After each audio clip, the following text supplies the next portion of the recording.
welcome back to Pommyinoz. I hope you're all doing well. We're well in the first week of 2021. I hope 2021 is a lot better than 2020 was for a lot of you. If you are new around here, make it your New Year's resolution to subscribe to Pommyinoz. We do a lot of things around here. We have a little bit of fun. We talk a lot about AFL. We talk a bit about soccer and other sports. And sometimes just in way of life. So please, your subscribe and your like means so much to me. And what we're doing today is, like I said to you, we do something a bit different, right? I criticised your food. Today, well, I didn't criticise it, I ranked it. Today, what I'm going to do is I'm going to give you guys and girls, you Australians, 5 foods to try from my neck of the woods that'll change your life. Okay, so first off, and it's a no-brainer, this is a Yorkshireman, it's a Yorkshire pudding. Yorkshire puddings. Now, I'm not talking about the crappy Aunt Bessie's ones that you buy in the supermarket frozen. I'm talking that you're doing it properly. Get your measuring jug, knock up 200 mils and fill that full of flour, put in 4 eggs, put in 200 of your old milk, whisk with a fork, hot oven, hot oil, Bob's your uncle, Fanny's your aunt. You have a big ass Yorkshire pudding. Yorkshire puddings are a staple. When I grew up as well, because we were quite poor, and this is a very poor way to have your Sunday roast, you have your Yorkshire puddings as your starter, and then you get one with your main meal. It makes the meal go a bit longer, makes you eat less, so therefore you save money. So I remember as a kid, you had like 3 Yorkshire puddings to start with, you had a cheeky one in your main meal. Just Yorkshire puddings are the ultimate. You can also have them as a dessert, lesser known fact about the Yorkshire pudding, but cold, a little bit of ice cream, sprinkle some treacle over it. Thank me later. Thank me later. Yorkshire puddings, honestly, they are the secret. Now, don't get confused with batter puddings, which to me, the Yorkshire puddings that they sell in the freezer here, they're batter puddings, they're small. A Yorkshire pudding's big. It's big, it's like that. It's proper size. You can fit stuff in it. But Yorkshire pudding's also ambidextrous. We know an Australian loves a snag. You stick some Yorkshire puddings in your batter mix, right? Yorkshire pudding mix. Put that in the oven. You get a thing called toad and all.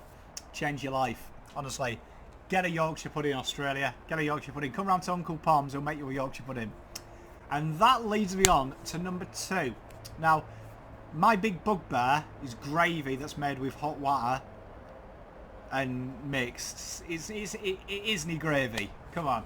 Right, gravy has got to be from the meat, the fat of the meat, some flour, some butter, create a broth, create a stock. Make it, man. Make it. Boil the bones. But if you are going to use ready-made gravy, it has to be thick. Has to be thick. The gravy I get in restaurants in Australia is appalling. It's like tea.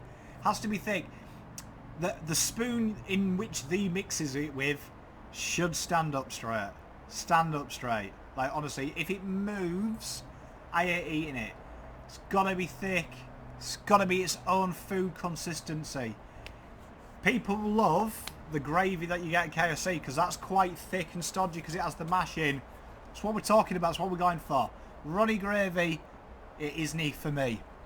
Number 3, and ironically, one of my favourite snacks, and this is going to sound so obtuse because I haven't had it for so long, is mushy peas, right, in a Yorkshire pudding with gravy. Now stick with me, mushy peas, the marifat pea, it's basically mashed up. It's a life changer. Mushy peas, we sold them in them like nice little perspex ramekins at a fish and chip shop. You can't go wrong. Mushy peas are the condiment of champions. Sides to fish and chips, side to sausage and chips, whatever you want, mushy peas are there. It's kind of got a nice sweet texture to it. It's a good way to eat peas in my opinion. It's good. Honestly, you don't see mushy peas in Australia as much. You can go to the supermarket, go to Coles, you can get the tinned one. It's not quite there for me. I mean, it is, but it's not quite. It hasn't got that je ne sais quoi per se. But very good, honestly. Mushy peas, if you haven't had them, get them down here. 4th on my list, and this is a personal favourite of mine. Now, I've never known a foreigner make a sticky parkin well.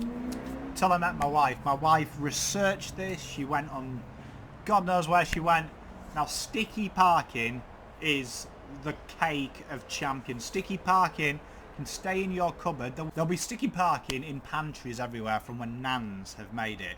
That when we're long gone because the earth has died and we've moved on to better things, that another alien race will come and they'll open this larder. That's the only thing that's standing, and there'll be a sticky parkin there that's still good enough to eat, and these aliens will be like, let's bob on that. And it is. Sticky parkin is amazing. It's kind of like, it's made out of oats and then that's mixed with treacle, so it's kind of like a bit like a toffee type cake, but it's hard to describe. But it's very sweet, it's very dry, it's very moorish though. It's like a good dry, like on the outside, but on the inside it's quite moist. But it's made with oats, it's mixed with treacle, and yeah, it's hard to describe. It's kind of like a tracker bar in a cake, but you don't have tracker bars here. But it's really sweet, beautiful with a good cup of tea as well. But my wife makes one of the best sticky parkins. I would say, God forgive me for saying this, it's up there with my nana's, God rest her soul. It's spot on. Sticky parkins, where it's at. Get a sticky parkin made, and if someone makes you a good sticky parkin, marry them, because that's elite. And finally, this is a weird one because like my wife finds this weird. Rhubarb crumble. Rhubarb. That is the secret. Rhubarb, naturally sweet. It's got a little bit more of a, I'd say, a subtle taste than apple crumble. But rhubarb is just, it's sweet, naturally sweet enough. And it's almost like sweet and sour. Then when you have the crumble with it, oh mate, like rhubarb. I have not had rhubarb for a long time, and when I do, I enjoy it. Rhubarb crumble, honestly, if you can get it, try it. It's brilliant.